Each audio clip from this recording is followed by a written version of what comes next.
तो लक्ष्य क्लासेस में आपका स्वागत है। इसके पहले लेक्चर में मैंने आपको इंट्रोडक्शन ऑफ बायोलॉजी पढ़ाया था, तो थोड़ा सा मैं रिवाइज करा देता हूँ और फिर आज क्या पढ़ाना था, हम ब्रांचेस ऑफ बायोलॉजी। तो उससे पहले हम जो भी पढ़ाएंगे डेली उसको रिवाइज कराएंगे। तो सबसे पहले डिफिनीशन क्या थी बायोलॉजी? तो स्टडी ऑफ लिविंग थिंग्स, सजीवों के बारे में पढ़ना कहलाता है बायोलॉजी। ठीक है। Exobiology, study of living things on the other planets, study of living things on the earth, biology, other planet, exobiology. Study of living things size is micro with the help of microscope, ऐसी चीजों को पढ़ना जो हमारी normal आंखों से नहीं दिखता है और हम माइक्रोस्कोप का यूज करते हैं, उसको कहते हैं माइक्रोबायोलॉजी। फिर हमने आपको पढ़ाया था structure and functional property of living things, सजीवों के लक्षण क्या होते हैं। तो सबसे पहले क्या बताया था? प्रोटोप्लाज्म, रेस्पिरेशन और sensitivity, adaptability, homeostasis, excretion, nutrition, adaptability. ठीक है। Growth, metabolism, reproduction, organic evolution, ETC. Biology को साइंस का अपवाद कहा गया है। Urinary bladder not found in the birds except ostrich, सभी चिड़िया में यूरिनरी ब्लैडर नहीं पाया जाता है, केवल ऑस्ट्रिच को छोड़ के। मैन रूट प्लांट के बारे में क्या बताया था आपको? Most roots towards the centre of gravity, gravity की तरफ जाती है, but main root plants away from the gravity. उसके बाद बताया था all the living beings, generally all the living beings DNA is double stranded, but in case of the virus bacteriophage 5174 virus में क्या पाया जाता है? सिंगल स्टैंडर्ड डीएनए पाया जाता है। ठीक है। फिर हमने बताया था term biology was given by Lamarck and Treviranus. ठीक है। Father of biology Aristotle, father of modern biology Linnaeus. ठीक है। आपको बताया था प्लांट और एनिमल में अंतर, जिसमें सबसे पहले बताया था पीवीसी पाया जाता है प्लांट में, पीवीसी नहीं पाया जाता animals. P for plastid, B for vacuole और सी फॉर सेल वॉल। उसके बाद हमने बताया जनरली प्लांट में मूवमेंट अकर और उसमें लोकोमोशन अकर। तीसरा बताया था इधर ये प्लांट अपना भोजन स्वयं बनाते हैं, वो अपना भोजन स्वयं नहीं बनाते हैं। Plant is autotroph and animals is heterotroph. कोई छूट रहा है? हाँ, वहां स्केटरी और स्केटरी सबस्टेंस लीव्स एंड बार्क होता है, वहां पे स्केटरी सबस्टेंस यूरिन होता है और स्केटरी ऑर्गन की आवश्यकता होती है। हमको क्या पढ़ाना है? Branch of biology. तो मॉर्फोलॉजी क्या होता है? स्टडी ऑफ एक्सटर्नल स्ट्रक्चर, सजीवों का जो एक्सटर्नल स्ट्रक्चर होता है, जो बाहर से जिस तरीके से दिखाई देता है, किसी पेड़ को या किसी सजीव को जो बाहर से जैसे देखते हैं उसे कहते हैं मॉर्फोलॉजी। मतलब बाहर से जो उसकी आकृति जैसे दिखाई देता है उसको कहते हैं morphology. Study of internal organ, after dissection के बाद जब उसके इंटरनल ऑर्गन की स्टडी करते हैं, उसके बारे में पढ़ते हैं, किसी चीज को काट के उसका डिसेक्शन करके किसी चीज को पढ़ते हैं, तो वो कहलाती है एनाटॉमी। हिस्टोलॉजी क्या है? Histology study of tissue with the help of microscope. यहां से काट दीजिए, हिस्टो माने टिश्यू होता है, study of tissue with the help of microscope के द्वारा टिश्यू के बारे में पढ़ना, माइक्रोस्कोप के द्वारा टिश्यू के बारे में पढ़ना हिस्टोलॉजी कहलाता है। Cytology study of structure of the cell with the help of microscope. Cytology मतलब कोशिका का अध्ययन, साइटो मतलब cell, study of structure of the cell, कोशिका के बारे में पढ़ना with the help of the microscope called as the cytology. Cell biology, cell biology क्या है? स्टडी ऑफ स्ट्रक्चर, उसके स्ट्रक्चर का अध्ययन करना, फंक्शन उनके कार्यों को अध्ययन करना और लाइफ साइकिल उनके जीवन चक्र का अध्ययन करना कहलाता है cell biology.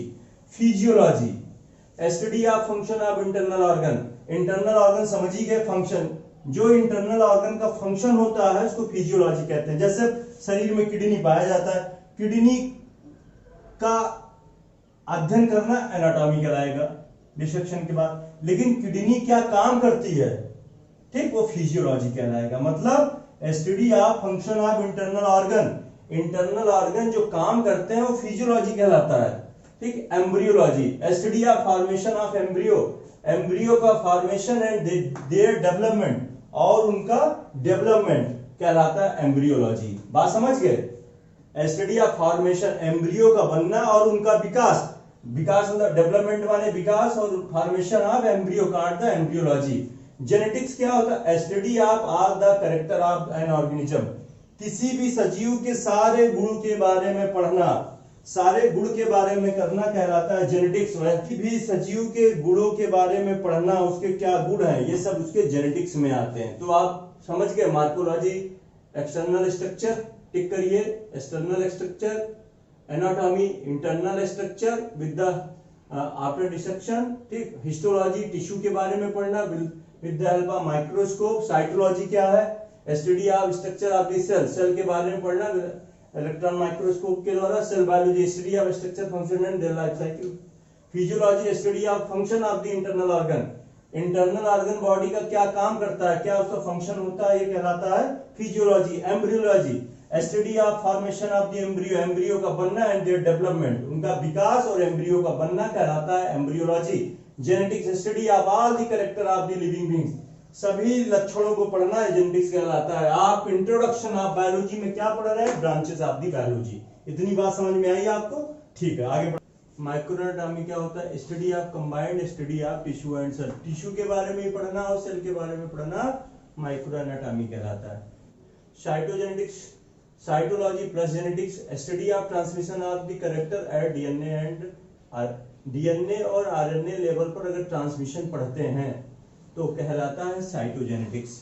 Evolution study of formation of new species from older species, नई स्पीसीज का बनना पुरानी स्पीसीज से, नई जातियों का बनना पुरानी जातियों से कहलाता है study of formation of new species from older species called the evolution. ये लिखा है पैलेंटोलॉजी, पैलियोबायोलॉजी, पैलेंटोलॉजी, पैलियोबायोलॉजी। तो पैलेंटोलॉजी मतलब क्या होता है? स्टडी ऑफ फॉसिल्स, फॉसिल्स को हिंदी में जीवाश्म बोलते हैं। जीवाश्म जैसे पुरानी कोई चीज है आज खत्म हो गई है, तो उसके बारे में अगर स्टडी करते हैं तो उसका अगर कोई चीज जीवाश्म वगैरह मिल जाता है, उसकी पुरानी चीजों जैसे डायनासोर है, तो डायनासोर के बारे में कभी कभी स्टडी जब होती है तो उसके जीवाश्म मिलते हैं पुराने समय में, जो जीवाश्म मिल जाते हैं उसके बारे में स्टडी की जाती है। तो अगर जो जीवाश्म मिलते हैं, अगर वो प्लांट का जीवाश्म मिलता है, इसके बारे में प्लांट के जीवाश्म के बारे में पढ़ने को कहते हैं पैलियोबॉटनी। और पैलियोलॉजी कहते हैं स्टडी ऑफ एनिमल फॉसिल्स, मतलब जानवर या एनिमल्स के फॉसिल्स के बारे में पढ़ना क्या कहलाता है? पैलियोलॉजी, और ये पैलियोबॉटनी कहलाता है। बायोजियोग्राफी या chronology study of distribution of living beings on the earth, पृथ्वी पर सजीवों का जो डिस्ट्रीब्यूशन किया गया है इसी को कहते हैं बायोजियोग्राफी और क्रोनोलॉजी। जू जियोग्राफी, जू मतलब जंतु, मतलब जो डिस्ट्रीब्यूशन हुआ, अगर वो एनिमल का हुआ है, जो डिस्ट्रीब्यूशन हुआ है अगर वो एनिमल का हुआ है तो जू जियोग्राफी, अगर प्लांट का हुआ तो फाइटोजियोग्राफी। तो आप इसमें देखिए इंपॉर्टेंट क्या क्या है, बहुत इंपॉर्टेंट है, पूछा जाता है आपसे ये पैलेंटोलॉजी। पैलेंटोलॉजी किसकी स्टडी को कहते हैं?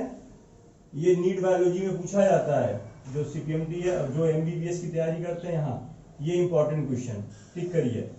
पहला क्वेश्चन पैलियोबॉटनी, ये पूछा जाता है। प्लांट फॉसिल इंपॉर्टेंट, टिक करिए, ठीक। पैलियोलॉजी ये पूछा जाता है, इसको टिक करिए, इंपॉर्टेंट, ठीक है। फिर जू जियोग्राफी, फाइटोजियोग्राफी, ठीक है। एक बार फिर से microanatomy, it is the combined study of tissue and cell, tissue और सेल के बारे में पढ़ना microanatomy. Genetics cytology plus genetics study of transmission of evolution, study of new species from older species.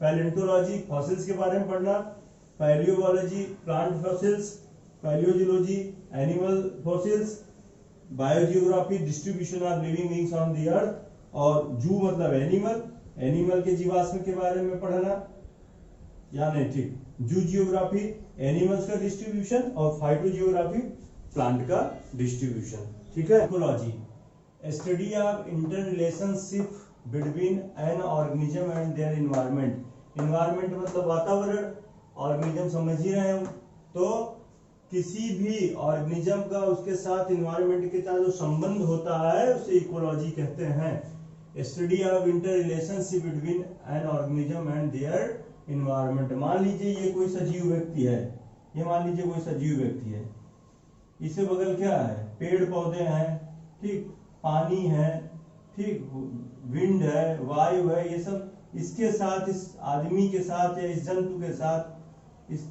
मतलब ऑर्गेनिज्म के साथ जो संबंध होता है उसी को क्या कहते हैं, उसी को इकोलॉजी कहते हैं। तो क्या कहते हैं इकोलॉजी को, study of inter relationship between an organism and their environment called the ecology.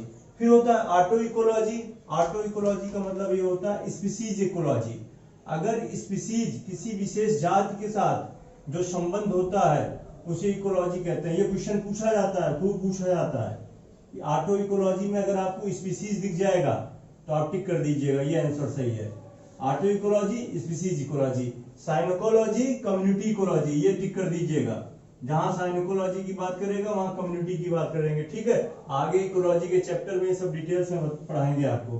Biochemistry क्या होता है, study of chemical molecule found in the living organism. जो केमिकल मॉलिक्यूल लिविंग ऑर्गेनिज्म में पाए जाते हैं उन्हें क्या कहते हैं, बायोकेमिस्ट्री। तो बायोकेमिस्ट्री की डिफिनीशन आपसे कोई पूछे तो कह दीजिए कि स्टडी ऑफ, अगर कोई आपसे बायोकेमिस्ट्री की डिफिनीशन पूछे तो आप कह दीजिए study of chemical molecule. Chemical molecule के बारे में पढ़ना सजीव में कहलाता है बायोकेमिस्ट्री। फिर कोई पूछे मॉलिक्यूलर बायोलॉजी क्या है, study of biomolecule. Study of biomolecule, तो बायोमॉलिक्यूल्स के बारे में पढ़ना क्या कहलाता है, मॉलिक्यूलर बायोलॉजी, ठीक है। फिर ये पूछा जाता है कि द टर्म बायोकेमिस्ट्री किसने दिया था, तो बायोकेमिस्ट्री का टर्म दिया था कार्ल न्यूबर्ग ने। ये भी इंपॉर्टेंट क्वेश्चन है, टिक करिए, ठीक है। टर्म मॉलिक्यूलर बायोलॉजी किसने दिया था, विलियम एस्टबर्ग। ये भी इंपॉर्टेंट क्वेश्चन है, ये भी टिक कर लीजिए। तो एक बार फिर से, इकोलॉजी क्या होता है, study of inter relationship between an organism and their environment is called the ecology. सजीवों का उनके एनवायरनमेंट के साथ जो संबंध होता है उसको इकोलॉजी कहते हैं। Auto ecology, auto ecology is inter relationship between and species it's environment, ठीक। स्पीसीज के साथ, उनके एनवायरनमेंट के साथ जो संबंध होता है उसे ऑटो इकोलॉजी कहते हैं। Psychology, study of inter relationship between community and their environment called psychology. मतलब कम्युनिटी के साथ संबंध साइकोलॉजी, स्पीसीज के साथ संबंध ऑटो इकोलॉजी। क्वेश्चन पूछा जाता है नीट बायोलॉजी में, ठीक है, नीट में पूछा जाएगा, कोई भी कॉम्पिटिटिव एग्जाम में पूछा जाता है। Biochemistry, study of the chemical molecules found in the living organism. जो केमिकल मॉलिक्यूल्स पाए जाते हैं उनको कहते हैं बायोकेमिस्ट्री। मॉलिक्यूलर बायोलॉजी, जो मॉलिक्यूल पाए जाते हैं, जो बायोमॉलिक्यूल्स पाए जाते हैं लिविंग ऑर्गेनिज्म में, जैसे प्रोटीन हो गया, ठीक है, न्यूक्लिक एसिड हो गया, ठीक, कार्बोहाइड्रेट हो गया, सब बायोमॉलिक्यूल्स हैं, ठीक। टर्म बायोकेमिस्ट्री किसने दिया था, कार्ल न्यूबर्ग ने। टर्म मॉलिक्यूलर बायोलॉजी किसने दिया था, विलियम एस्टबर्ग ने, ठीक है। देखिए प्रोटोजोआ, प्रोटोजोआ की स्टडी कहते हैं प्रोटोजूलॉजी। पोरीफेरा, पोरीफेरा की स्टडी कहते हैं parazoology. Cnidaria, cnidology. Mollusca, malacology. Fish, important question है, फिश कहते हैं, फिश की स्टडी क्या है, ichthyology. Cartilaginous fish, torpedology. Amphibia, Amphibia को क्या कहते हैं, उभयचर। जो पानी में भी रहते हैं, स्थल में भी रहते हैं, उसको बोलते हैं एम्फीबिया। ट्रैकोलॉजी। रेप्टिलिया और एम्फीबिया कंबाइंड स्टडी कहते हैं हर्पिटोलॉजी। सांप के बारे में पढ़ना, स्नेक। ओफियोलॉजी, सर्पेंटोलॉजी। लिजार्ड्स, सारोलॉजी, जिसमें छिपकली वगैरह आती। मैमल्स, मैमल्स मतलब हम लोग जिसमें आते हैं, जो बच्चा, स्तनधारी जो बच्चा देते हैं, मैमलोलॉजी।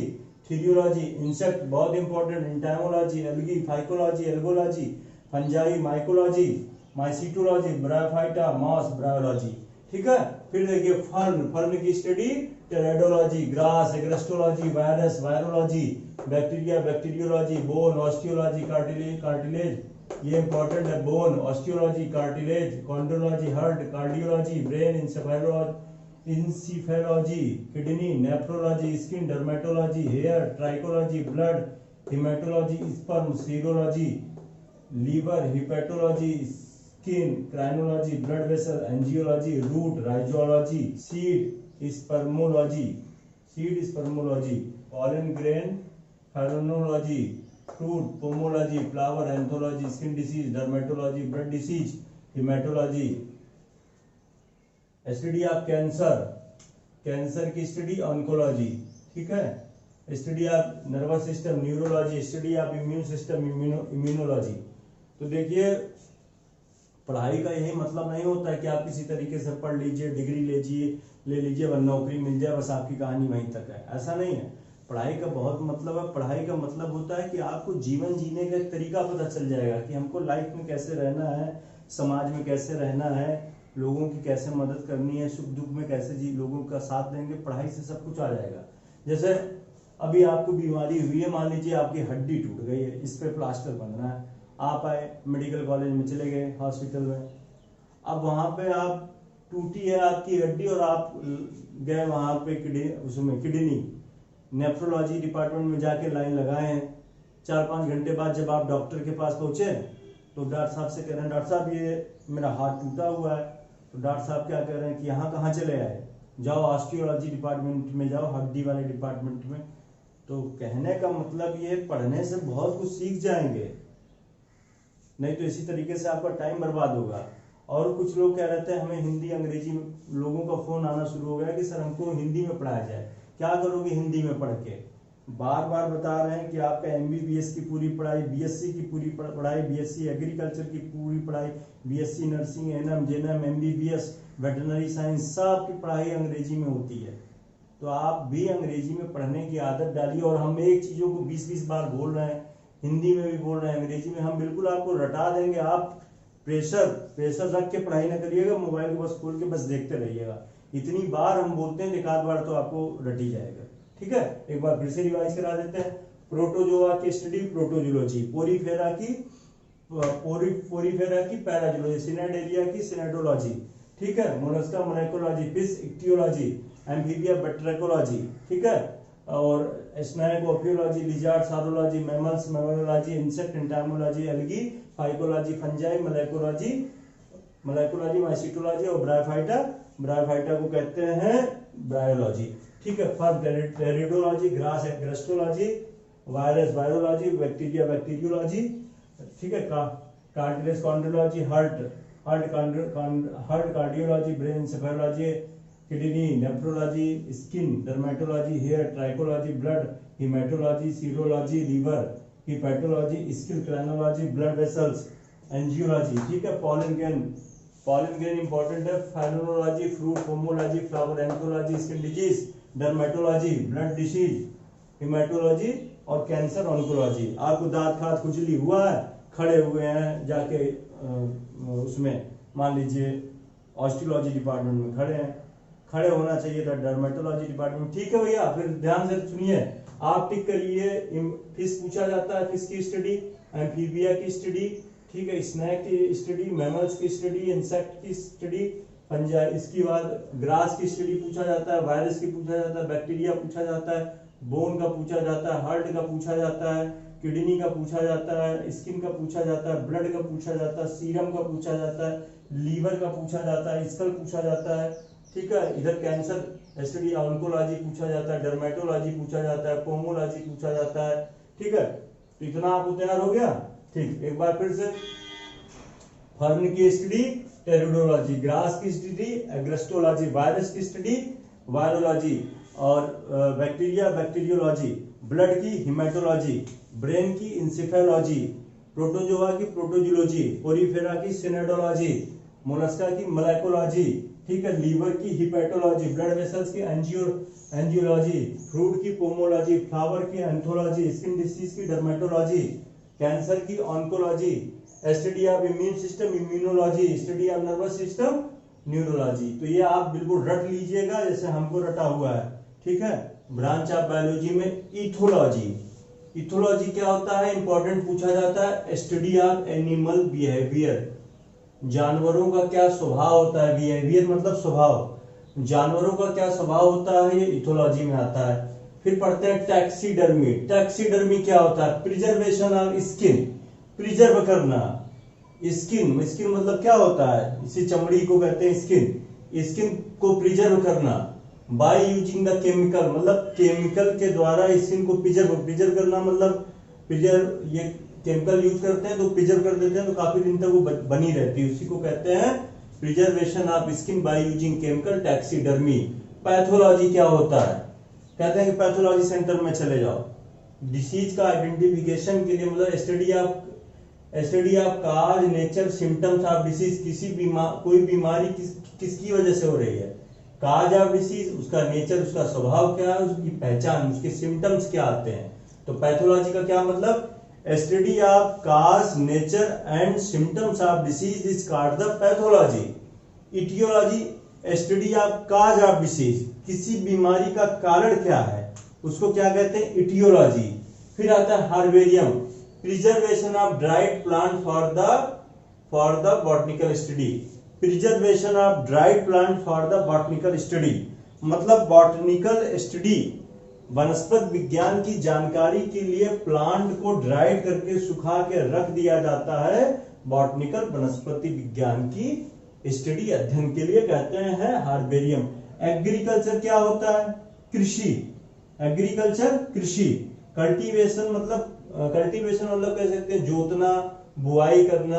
तो cultivation of plant for the animal use. कोई पूछे आपसे एग्रीकल्चर की डिफिनीशन क्या है, कृषि विज्ञान की डिफिनीशन क्या है, तो खाली इतना कहेंगे खेती करना, बुआई करना, जुताई करना ही कृषि विज्ञान है, गलत डिफिनीशन है।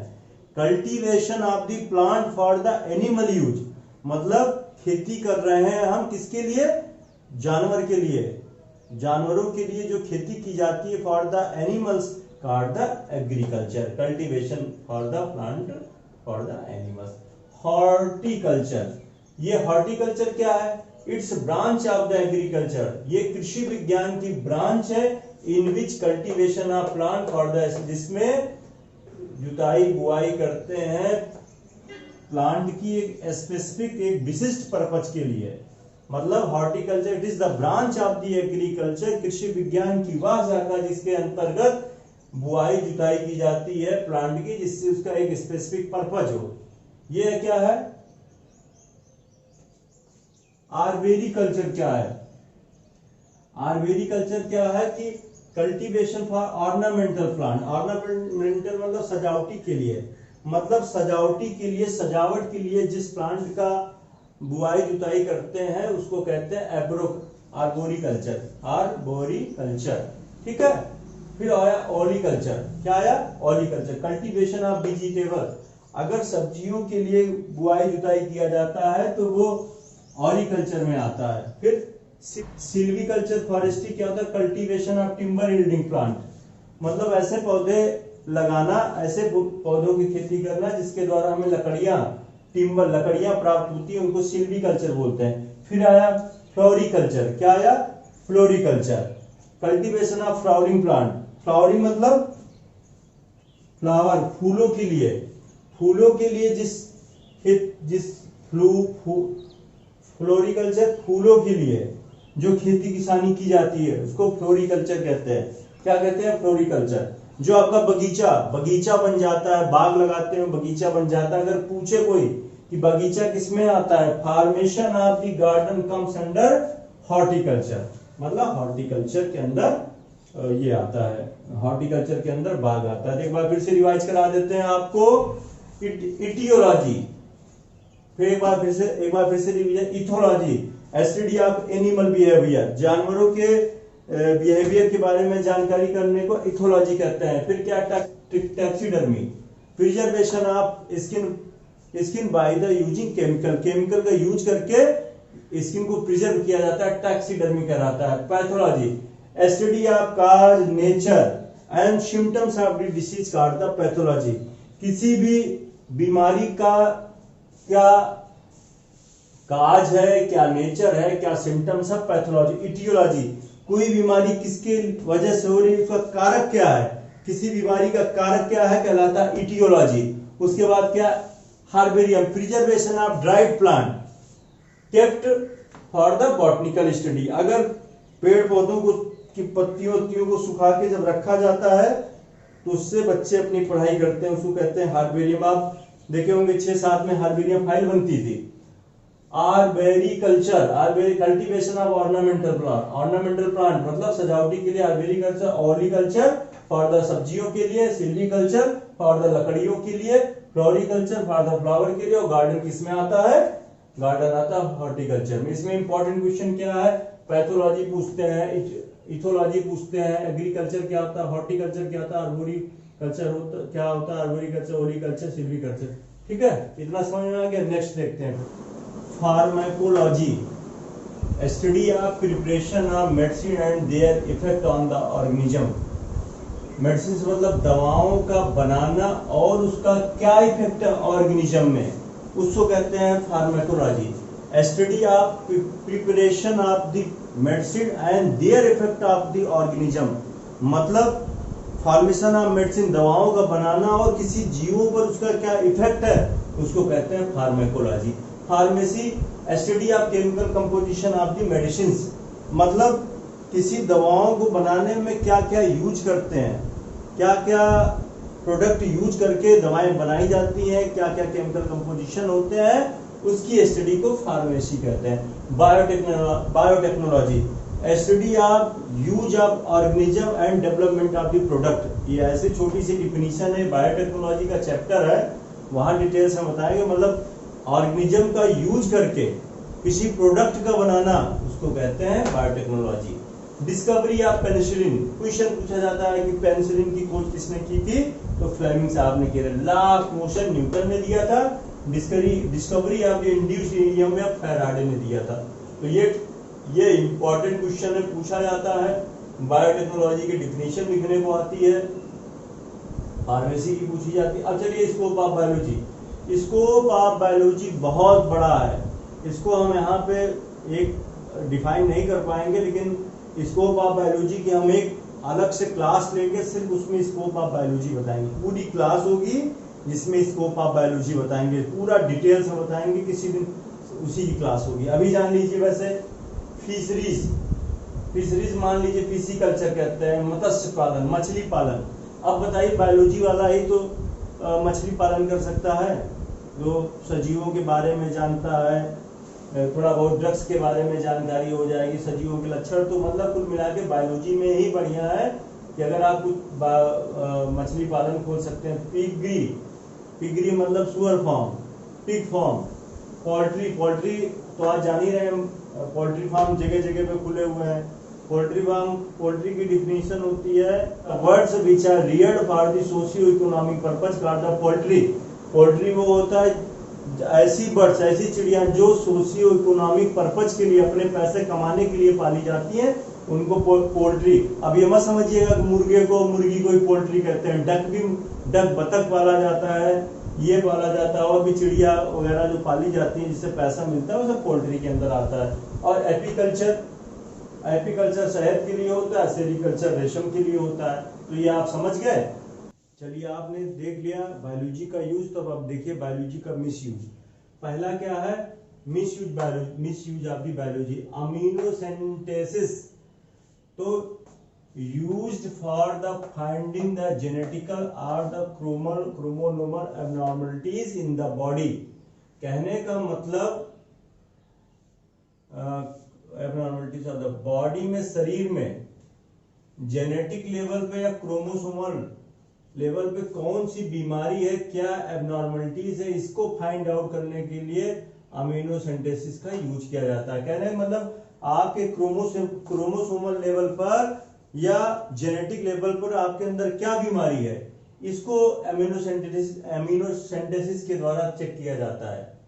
बिफोर द बर्थ मतलब बच्चे के जन्म से पहले उसमें क्रोमोसोमल लेवल पर या जेनेटिक लेवल पे कौन सी बीमारियां हैं, इसको फाइंड आउट करने के लिए एमिनोसेंटेसिस का यूज करते हैं। But miss use find out the sex, लेकिन उस जगह पर लोग क्या कर देते हैं, मेल है या फीमेल है, इसको ही जो है फाइंड आउट कर देते हैं।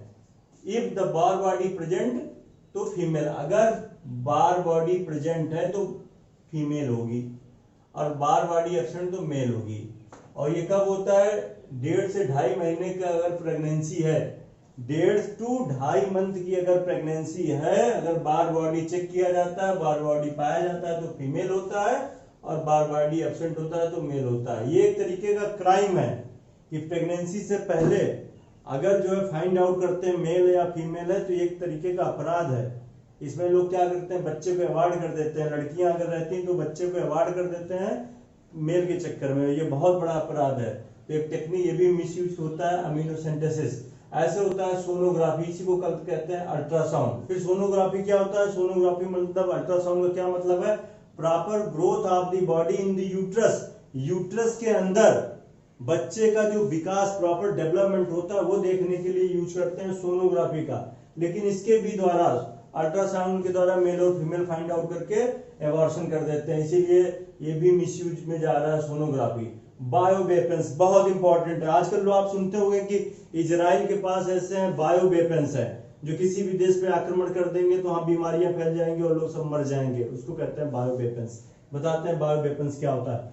Use of the antibiotic resistance spores of the pathogen, ऐसे पैथोजन का यूज करना जो एंटीबायोटिक रेजिस्टेंस है, मतलब ऐसी बीमारी, ऐसे पैथोजन का यूज करेंगे जिस पर एंटीबायोटिक का कोई भी असर नहीं करेगा, मतलब एंटीबायोटिक उस पर, मतलब एंटीबायोटिक उस पैथोजन पर काम नहीं करेगा। जैसे एंथ्रेक्स है, स्मॉल पॉक्स है, एंथ्रेक्स बीमारी है जानवरों की, स्मॉल पॉक्स है, प्लेग है, ये सब एज ए वेपन्स यूज किया जाता है विच काज ए पर्टिकुलर डिसीज, जो एक तरीके की बीमारी को करता है। कहने का मतलब कहेंगे use of antibiotic resistance disease or pathogen like anthrax, plague, smallpox, large pox use in the weapons. ठीक है, वेपन्स में यूज करते हैं विच आर द पर्टिकुलर। आप उसको किसी बम में या मिसाइल में भर के एंथ्रेक्स को भर दिए, प्लेग को भर दिए, ठीक है, स्मॉल पॉक्स और फेंक दिए किसी देश के ऊपर। अब जब वो गिरा तो वो डिसीज चारों तरफ फैल गई, आदमी मरने लगे, उसी को कहते हैं बायो वेपन्स।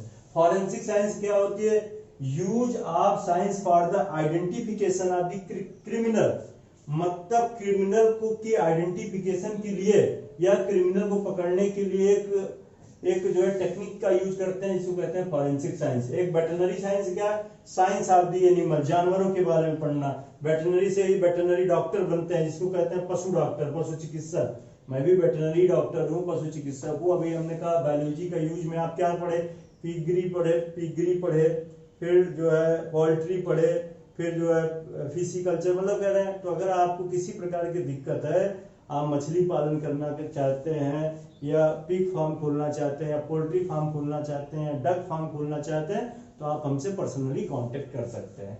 ठीक है, उसके बाद बायोलॉजिकल लॉ और प्रिंसिपल क्या होता है, इसको हम डिटेल्स में नहीं पढ़ाएंगे। बायोलॉजिकल लॉ प्रिंसिपल ऐसे बनते हैं, सबसे पहले कोई आपसे पूछेगा तो सबसे पहले कहना उस चीज का ऑब्जर्वेशन होता है, ऑब्जर्वेशन के बाद हाइपोथेसिस निकल के आती है, हाइपोथेसिस बाद एक्सपेरिमेंट होता है, फिर थ्योरी बनती है, थ्योरी के बाद लॉ और प्रिंसिपल बनता है। 5 चीज है, observation, hypothesis, experiment, theory and principle. ठीक है, ठीक है। फिर तो हमने आपको क्या पढ़ाया आज, ब्रांच ऑफ दी बायोलॉजी पढ़ा दिया, स्कोप ऑफ दी बायोलॉजी पढ़ा दिया, मिसयूज ऑफ दी बायोलॉजी पढ़ा दिया, और आज बस इतना ही पढ़ाएंगे। और वो बायोलॉजिकल लॉ पढ़ाया, और इसके बाद हम आपको कल नेक्स्ट टर्न में पढ़ाएंगे इंपॉर्टेंट बायोलॉजिकल इंस्टीट्यूशन, क्या कौन कौन से इंस्टीट्यूशन है बायोलॉजी के, बायोलॉजिकल डेट कौन कौन सी इंपॉर्टेंट है, सेलिब्रेटेड डेज कौन से हैं, father of different biological branch कौन है, और बुक्स राइटर कौन है, नोबेल प्राइज किसको मिला है, नेशनल ऑब्जेक्ट कौन कौन से हैं। तो आप जो है बिल्कुल बायोलॉजी के लिए चिंता ना करिए, बिल्कुल आपको रटा देंगे, एक एक लाइन रटा देंगे। बस आपसे फिर वही पुराना निवेदन, चैनल को सब्सक्राइब कर दीजिए, शेयर कर दीजिए, लाइक कर दीजिए, और क्या कहते हैं, जो आपको नहीं समझ में आ रहा है, कोई दिक्कत हो रही है लिखने, तो आप जो नीचे कमेंट में हमको बता दीजिए। खुश रहिए, मस्त रहिए, आगे बढ़ते रहिए, परिवार का ख्याल रखिए, किसी की बुराई ना करिए, बी पॉजिटिव। आज के लिए थैंक यू, फिर मिलेंगे नेक्स्ट टाइम पे।